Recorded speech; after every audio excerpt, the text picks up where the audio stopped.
So today we're here with Darryl Stephens, who is appearing in the world premiere of A Family Thing at the Echo Theater. You know Darryl probably best from his turn in Noah's Ark, which was on Logo for 2 seasons, was that? 2 seasons in a movie, yeah. And that was a very well-received show, but it didn't last as long as it should have.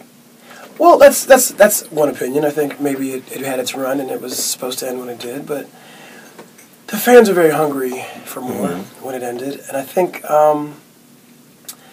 Logo's a small network and it's kind of hard to produce that kind of television with a network of that size. So I understand why it was tough for them, but I kind of like that it had 2 seasons in a movie. I mean, we told the story we wanted to tell, I think. Yeah. Well, I mean, that's almost the British standard, is you do a show and it runs for a certain time and then it's done. It's over. There's a complete arc. Hence the term Noah's Ark. Yes. So, anyway, but I was watching you on DTLA just this morning, in fact. Oh, nice. How long has that one been on, though? I'm afraid That's the first. That was. We only had 1 season of that. Really? We shot that last year. Oh, okay. It aired in October through the end of last year. And you're also a producer on that? I'm an executive producer also, yeah. And is this another story where you think you're going to have a definite arc and an end, or are you going to try to keep this going as long as you can?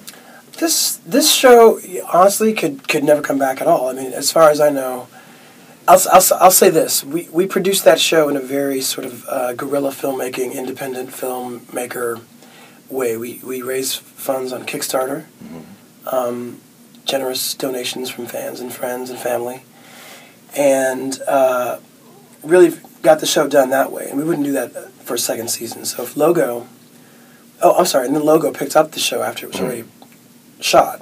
So it wasn't like they had anything to do with the production. They acquired it, is what you call it. So this for a second season, we need to actually have Logo on board from the beginning. So we're waiting to hear how they felt about the first season and how it did, and we'll see. Okay. So now, everybody, you know exactly who Darryl Stephens is, but now we're going to talk about theater. So, I was actually at A Family Thing last night for the preview, and it was just delightful. Oh, thanks. But it is, in a nutshell, it's a story about 3 Irish brothers, and yet you would never confuse them with my 3 sons. Because you've got Frank, who's the walking aneurysm, and you've got Jim, who's a product of the American penal system, and then you've got Sean, who plays the part of your boyfriend, who is the lovely, sweet gay guy. Yeah. What is it like, though, to be playing your part? Because your part is not quite as fleshed out. Did you have to come up with your own whole backstory? You know what's interesting? We had a backstory. Joe's backstory was that he was born in Rwanda. He had he lost his family to the Rwanda genocide, and he was a sole survivor and moved to America to start over. There was a full scene where all that was sort of fleshed out, and we talked about Sean Wing's character's name is Sean, and we talked about his character really having no interest in what was going on in my life, and there being sort of one-sided relationship in the 2 days that we'd known each other.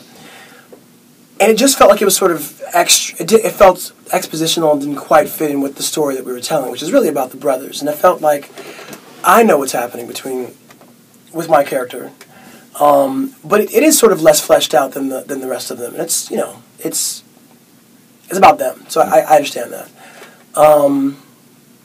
Does that answer your question? I'm not sure if that's... I think it does. Yeah. But no, I was talking to the writer for about 2 minutes after the show last night, because the character of Sean is a gay screenwriter, and I was talking to the writer and said, how much of you is in this play? He goes, oh, this play is my life. Yes. And it seems like he's been very hands-on with his production. I mean, he's not the director, but he seems to have been very present. I mean, was it a burden to know that you're playing somebody else's life in front of him, or? I would guess that Sean Wing would have possibly felt that more than I did, because I know that my character, I believe, is sort of a combination of people, as not so much one person. I know Gary's lover. His name is Jorge, and he's a sweetheart, but he's not from Rwanda. So I know that there's other parts to my story. Yeah. However, I think what Gary wrote the script, and he was very present for conversations with the actors, but it wasn't necessarily about us trying to convey the truth of his life. He wrote the script and allowed the actors to really flesh out the characters on their own. And he certainly had ideas that he shared with us and stuff like that when it was appropriate, but he was not pushy about, no, this is how it happened, I need it to look like this. He was very collaborative and very, honestly very helpful. Yeah.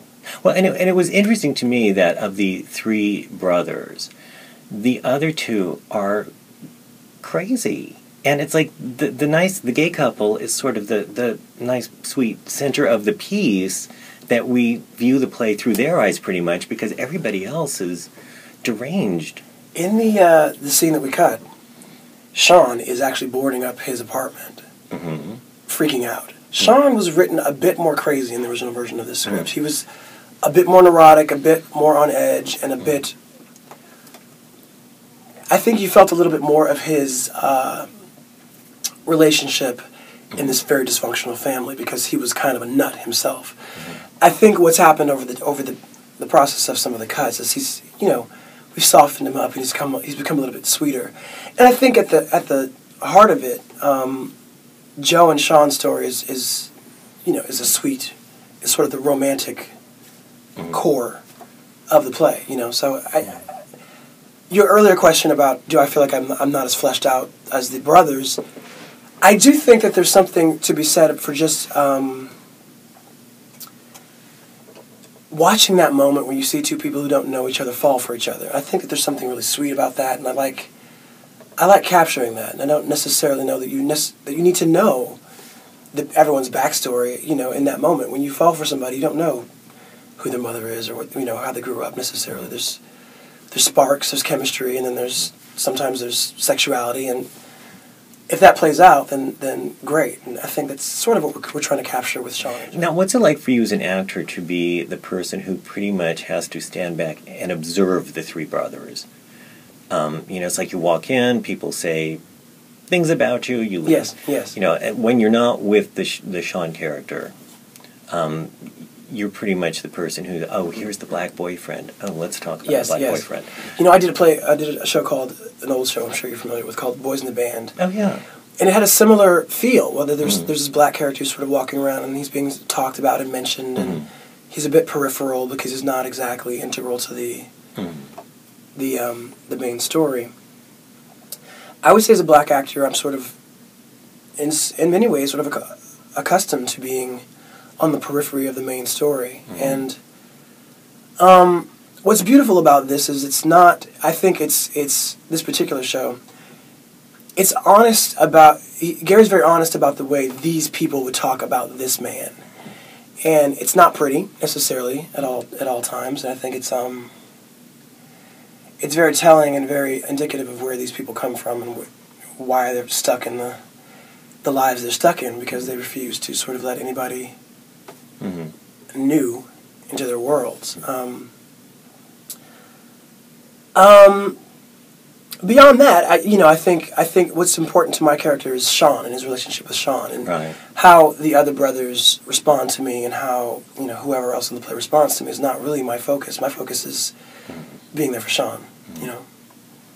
So, what do you think you'll take away from this production as the most interesting aspect, or the thing that brought you the most growth as an actor? Or, because every show leaves an actor with something, but it's something different. Yeah, I learned a lot in this show from the actors.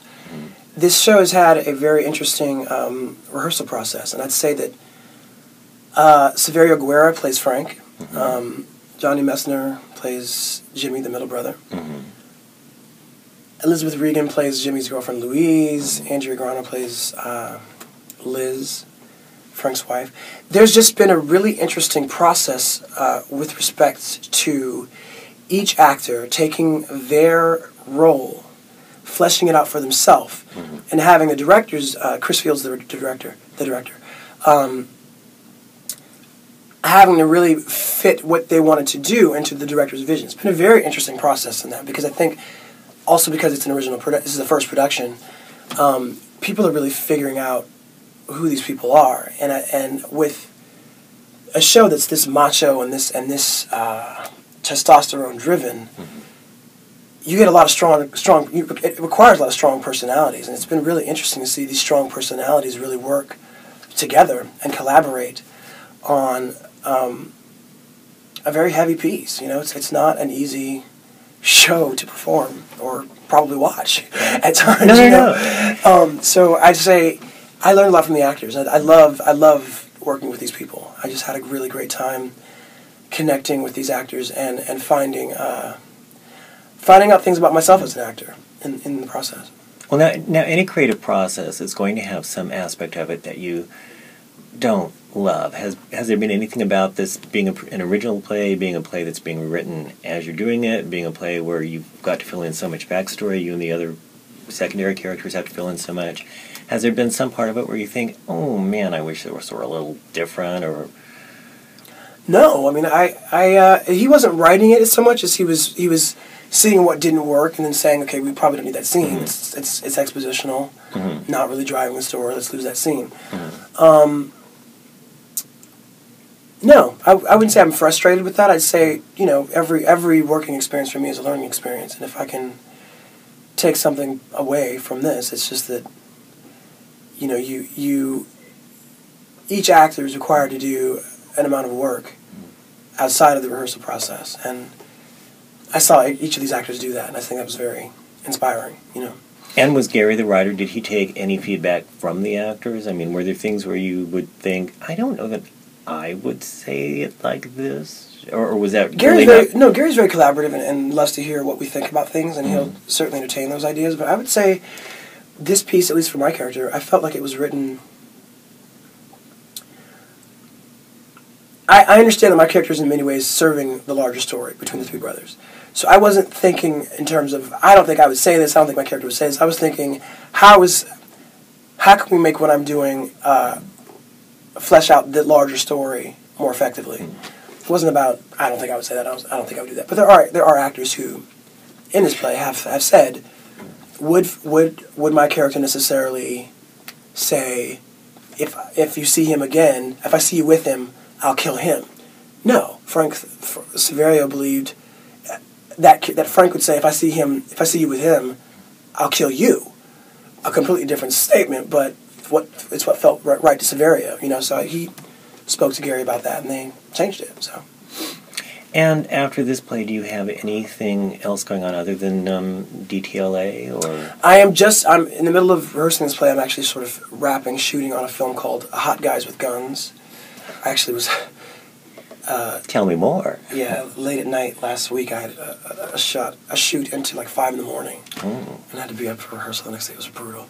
But Doug Spearman, who played Chance Counter on Noah's Ark, has written and is directing a film called Hot Guys with Guns. It's an original...